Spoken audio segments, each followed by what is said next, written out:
Hi, my name's Richard. Welcome to part 2. This is about masts.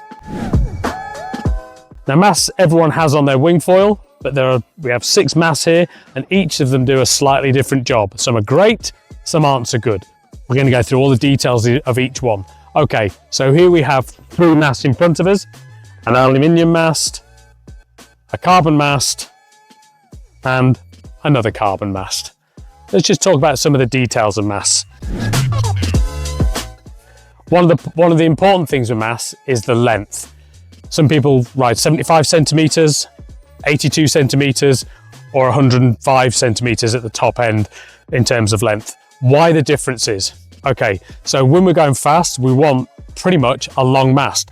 Why do we want a long mast? Because a long mast obviously creates more drag, so surely it would be easier to go faster on a 75 cm mast with less drag.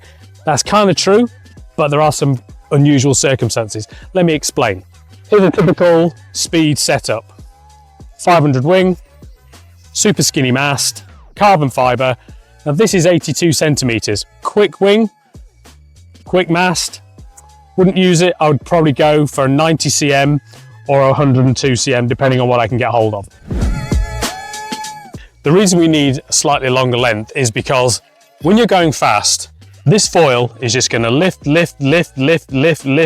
until it breaches the faster you go. So to mitigate that, what we do is, and you can see this on the IQ foil guys and some of the windsurfing foil guys, they cant the foil across like this. So it goes this way. The problem we have with this is, this foil no longer lifts out of the water. What it does is it brings you further upwind. As I come to it on our next video about wings, I will show you how the wing compensates for the upwind effect that you will get to push you downwind. But for the time being, let's talk about the masts and the wings. So you need to cant the board on its side, so it's going through the water something like this. The reason being is we want to stop the lift, because the faster we go, the more lift we generate, the higher and higher and higher and higher it gets. So what the best thing to do is cant the board on its side, and that will try to stop it. The problem being is, if you're on a short mast, these wingtips, they're going to breach. And as soon as you get a wingtip to breach, you're off the board. It's going to ventilate, and what it's going to do is it's going to draw air down to the foil, and you will obviously breach or just blow up on the water. And if you're doing 27, 28 knots, blowing up in front of everyone, pretty embarrassing. So you don't want that to happen. So the reason we have kind of short wings is to try and help mitigate that. When I get to the next section talking about fast foils, we'll understand why some of the foils aren't this long and this skinny for that very reason. But for the time being, let's talk about masts. So one of the really important things to talk about when we're talking about masts is flex. Flex is huge on these things. The faster you go, the more oscillation and wobble you're going to get, the faster you go. Let me just explain.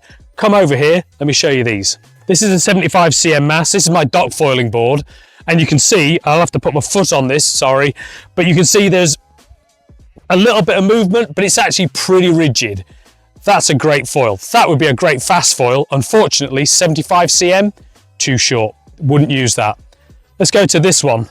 Now this is a fast one. This is 102 cm in total with the base plate. This thing is rock solid. So when you're going down the course and you're canted on the side, going as fast as you can, you want this thing to be absolutely rock solid.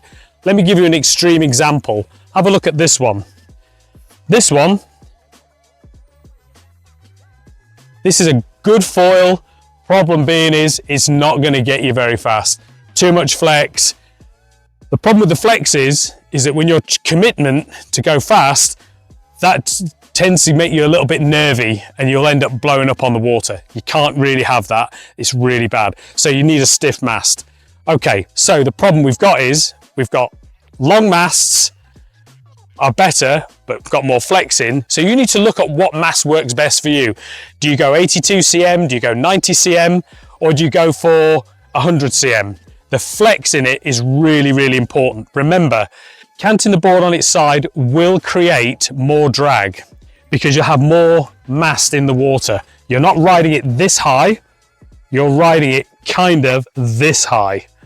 So you need to make sure this tip doesn't breach. So you've got all of this drag here as well.